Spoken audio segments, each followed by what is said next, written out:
few hours ago, I was standing in the hallway just outside my office talking to two of my youngest students about life, the universe, and everything. At first, it started with chemistry, and as the hour that we spoke outside progressed, it devolved into things about life and decisions and other topics of interest and concern to them. And these are individuals with whom I've had several conversations before where I don't know, as much as you can be friends with the student that's in your class, that's what we would be. Around this time, the class next door to my office, the students started accumulating for that class, and they started sitting in the hallway. At one point, one of the students comes over and asks me who I am and what my name is. I didn't give it to her, and tells me that they are all annoyed by what we're talking about. At the time, I was talking about some of my life experiences with dating because they had both. One of them had recently had a bad experience, and the other was trying to give her advice. And I was trying to help the one who had just gone through a bad breakup understand that I did similar things at that age and had similar experiences, and there was no reason to feel bad about the inability to see things ahead of time without the width and breadth of experience that comes only from age and attempting. So these students are all upset about having to listen to this. And I told them, I said, you don't have to listen to me. You don't have to sit here. I know all of you have earbuds you can put in your ears and you can listen to music. And you don't have to listen to our conversations. He says, well, you don't have to talk here. I said, well, I'm talking here, so it's not in my office where it's in public, where anyone can hear what we're talking about. She says, we don't want to hear it. And I said, all of you?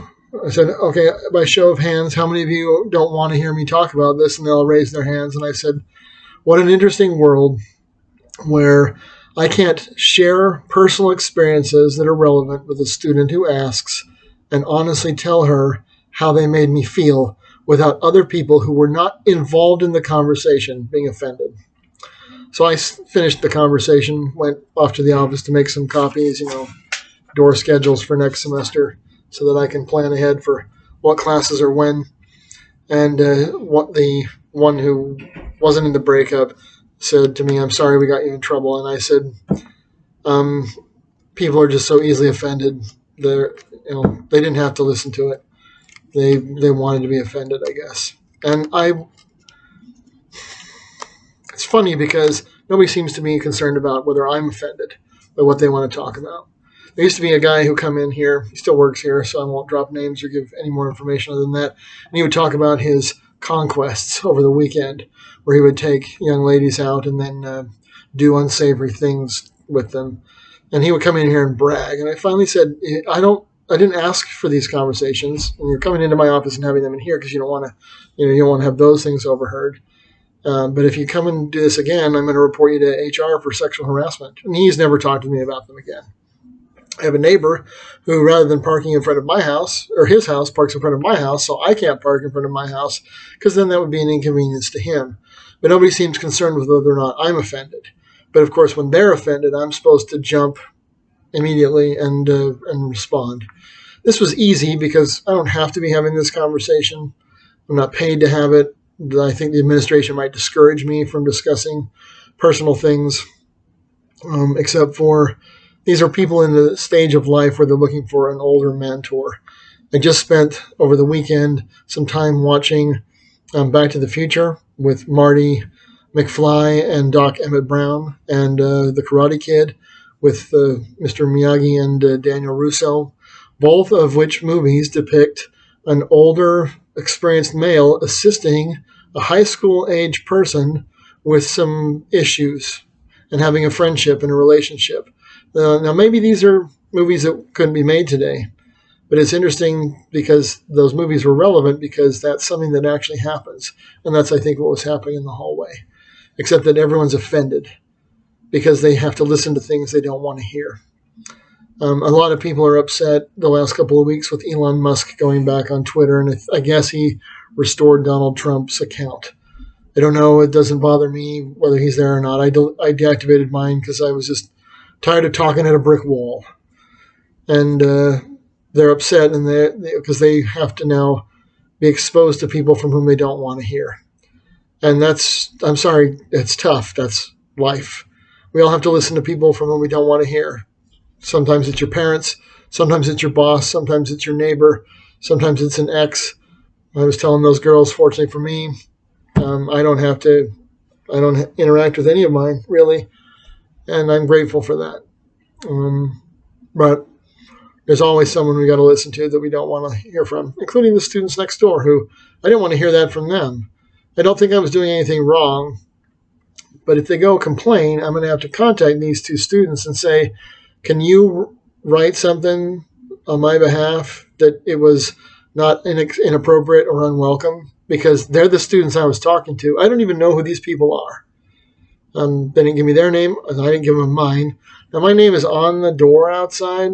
It's in like super small font because it's the same size font as this because it's got my schedule on it. That's the laboratory schedule, but so they can get it if they want it. But people will really jump through hoops to complain about stuff. It's really wild to the point where I think I know why older people are ready to die. I think they're just tired of having to deal with the shenanigans. I'm tired of them here. I'm trying to do them a solid. It's the time of year when people are bothered by breakups because it's a rough time of year to be alone for many people. And I was just trying to do a couple of young kids a solid by explaining to them that there's nothing wrong with learning opportunities and not to beat themselves up and share some personal anecdotes. But I guess I shared one I shouldn't have. But they're true things that happened to me. I know when I publish my book, You're a Great Guy, but I'll get some flack because there'll be some people who show up in that book who don't want their story told. They're not going to be spoken of by name because it's not about them. It's their true stories. It's about the things I learned. I cannot speak about other people's experiences and perspectives and emotions as well as I can speak about my own. And that's what I was doing. And apparently there are people who don't want to hear it, but can't just say, I don't want to hear what you have to say. They have to say, we find what you're saying inappropriate. Okay. Your call. Yeah, there's so many offenders for a word. And you almost can't say anything anymore without somebody taking offense. But it's been that way for a while. I can't remember when Lee Greenwood released his album, but he says, I pledge allegiance to the flag, and if that bothers you, well, that's too bad. So I guess at least back then it was still it was already happening, and I just didn't know it. We'll see if I get in trouble. I'm not really sure what I would have said that got me in trouble, aside from maybe I shouldn't be talking about those things with anybody because it has nothing to do with my job.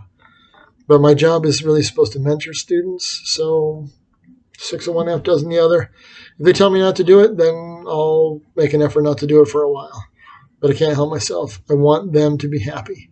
I want their lives to be better. I want them to learn to be wiser than I so that they can have more peace, more joy, more satisfaction out of life than I have had. And they've still got a lot of years, and I'm hoping that they'll learn from my experiences without having to make all of the mistakes on their own. That's the fullness of my intent. It was not to give offense, but I guess people want to take it. I can't help that. Anyway, there's one other thing. I don't have it here. I was just looking to see if it was here. It's at my office at the house. Do not be afraid of those who will be offended if you speak the truth. Be afraid of those who will not be helped if you stay silent. And that's how I've decided to live my life. So if they're offended, that's too bad. I know no story but my own. I'd talk about your life if I knew it, but I don't know, and I don't want to know, especially not with the chip on her shoulder. So anyway, you're going to hear what I think because that's what my channel is for. You want to share what you think? Make your own.